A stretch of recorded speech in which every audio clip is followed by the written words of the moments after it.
That's thank you. Thank you, Anju. God bless. Beautifully chanted. Time for us to start Dasashloki. Today I am taking Shloka number 3. As you know, every Thursday we take one shlok of Dasashloki, which has been composed by Bhagwan Adi Shankaracharya. Let's chant Shlok 3.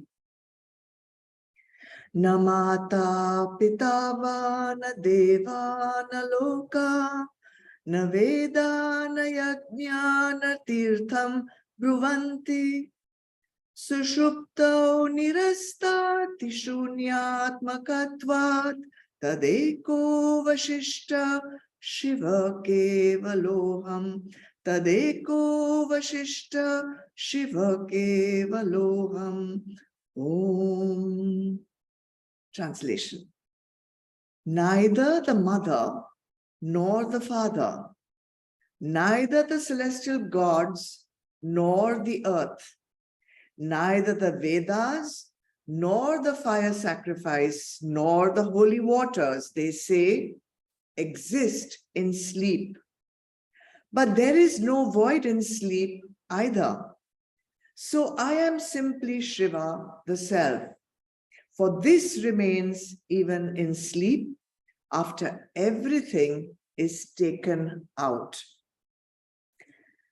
As you know, Dasashloki is composed when young Shankaracharya met his guru for the very first time, and his guru asked him a simple question, who are you? And so Bhagwan answers that question not as the normal way we would normally introduce ourselves, but he uses the neti technique. That means not this, not that. I am not this, I am not that, I am not this, I am not that. And whatever then is left after all these negations are happening, that is my true identity. So earlier in Shlok 1, Bhagwan told us very clearly, told his guru and us very clearly, that he is not the body that is made up of the 5 elements, Panchabhut, and also he is not the sense organs. That was Shlok 1. In Shlok 2, he said the dharma of Varna and Ashram do not apply to him. And he also said that the different steps of Ashtanga Yoga are no longer needed by him. That was his way of introducing himself. Now in Shlok 3, Bhagwan refers to the Shruti. When he says the word in the Shloka, the word comes Bruvanti. Bruvanti means they say. So who is the they? The they is the Shrutis, the Vedas. So what are the Vedas saying that he wants to refer to in giving his introduction, or rather saying that I am not these things? So here Bhagwan is referring to the deep sleep state, Sushupto. He says in deep sleep state, Sushupto, we are not at all dependent on any Vishay of the world. In deep sleep, all Vishays no longer exist for us, but yet we are in bliss. No person, no object, no situation is giving us that bliss. None of these are the source of our happiness when we are in deep sleep state. And yet we are in the highest of bliss when we are in deep sleep. So systematically in this shloka, once again, Bhagwan negates all the sources that we normally attribute as sources of our happiness. So let's see what are the sources he's referring to in this particular shloka. First, he says, Na mata pita. Neither the mother nor the father exists for us in deep sleep. See, before we fall into deep sleep, we may need the presence of our mother to tap us to sleep, to sing us to sleep, to give us comfort, solace as we fall asleep. But before the sleep, after we wake up also, mother, father all support us in making us happy. But in deep sleep, neither the mother nor the father is a source of our happiness. So that's one way of introducing who he is. Secondly, he says, na deva.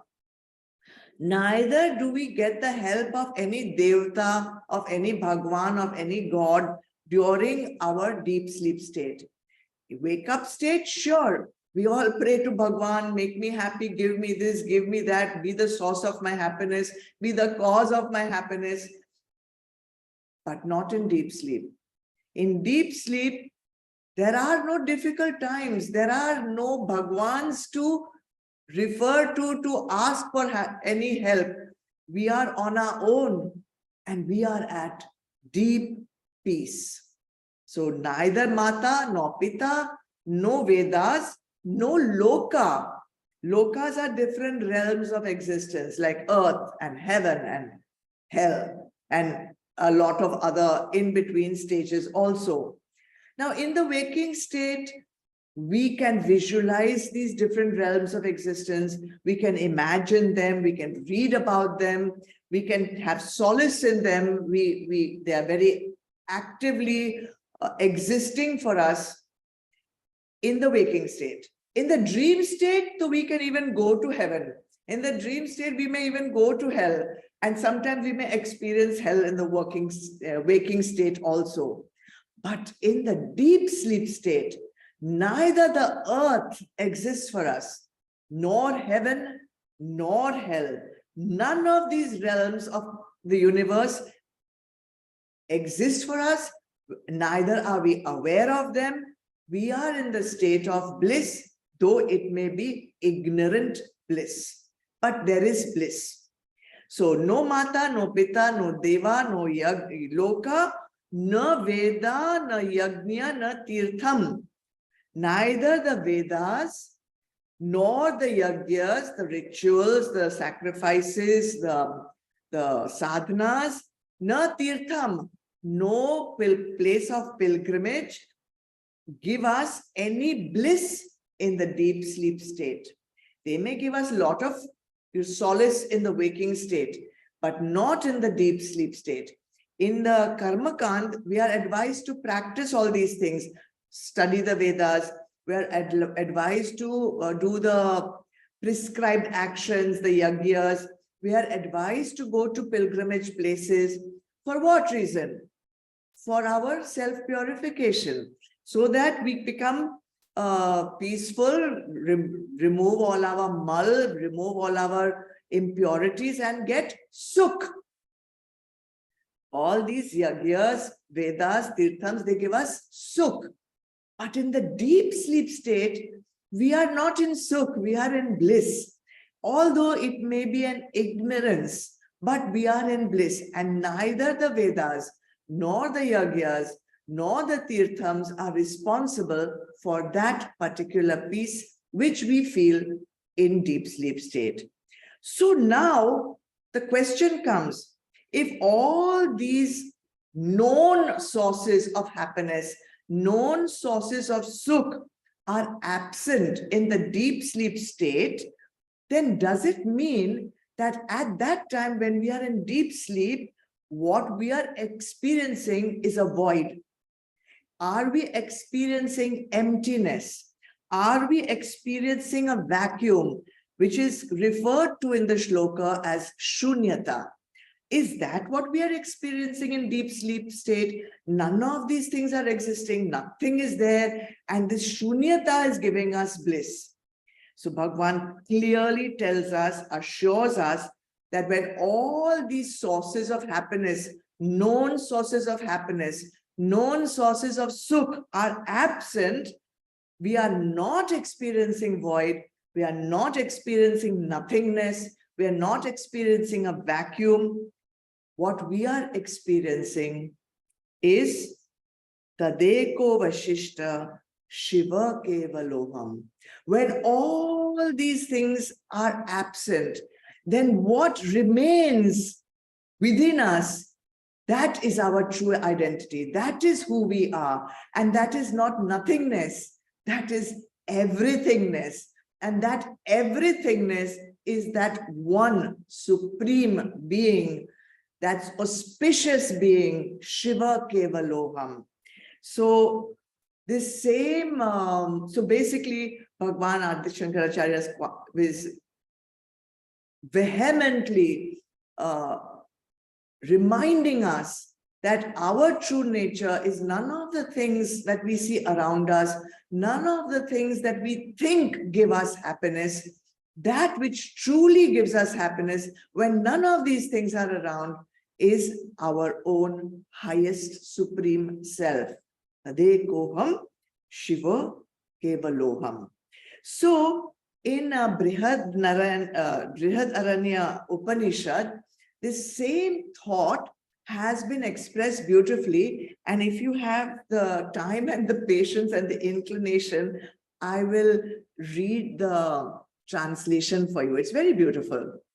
It says, as a man embraced by a woman he loves is oblivious to everything within or without, so this person embraced by the prajna is oblivious to everything within or without.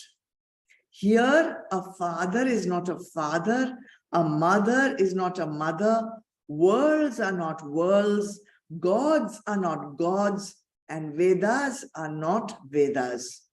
Here, a thief is not a thief, a murderer is not a murderer, an outsider is not an outsider, a pariah is not a pariah, a recluse is not a recluse, and an ascetic is not an ascetic. Neither the good nor the bad follows him, for he has now passed beyond all sorrows of the heart. This is his highest goal. This is his highest attainment. This is his highest world. This is his highest bliss. On just a fraction of this bliss do other creatures live. Something that we can all aspire to reach, something that is the goal of our spiritual journey. Identify who our true nature is and experience that bliss. Shlok number 4, next Thursday.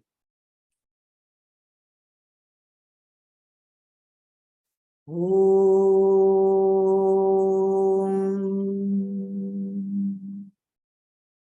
Om.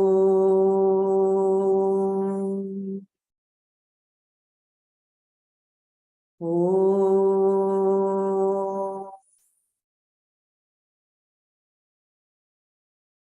Asatoma Sadgamaya Tamasoma Jyotirgamaya Mrityurma Amritam Gamaya. Om Shanti Shanti Shanti. Om Purnamada Purnamidam Purnat Purnamudachyate Purnasya Purnamadaya Purnameva Vashishyate. Om Shanti Shanti Shanti. Hari Om. Shri Gurubhyo Namaha. Hari Om. Shidarpana. Jai Gurudev. Thank you everyone for joining. Thank you Anju for chanting. Thank you Zoom team. God bless you all. See you tomorrow for Bhakti. Good night. Thank you, Ma. Thank you, Ma. Pranam. Ma. Pranam, Ma. Thank you, Anju. Thank you. Thank you. God bless. God bless. Pranam, Ma. Thank you, Didi. Thank you, Ma. God bless.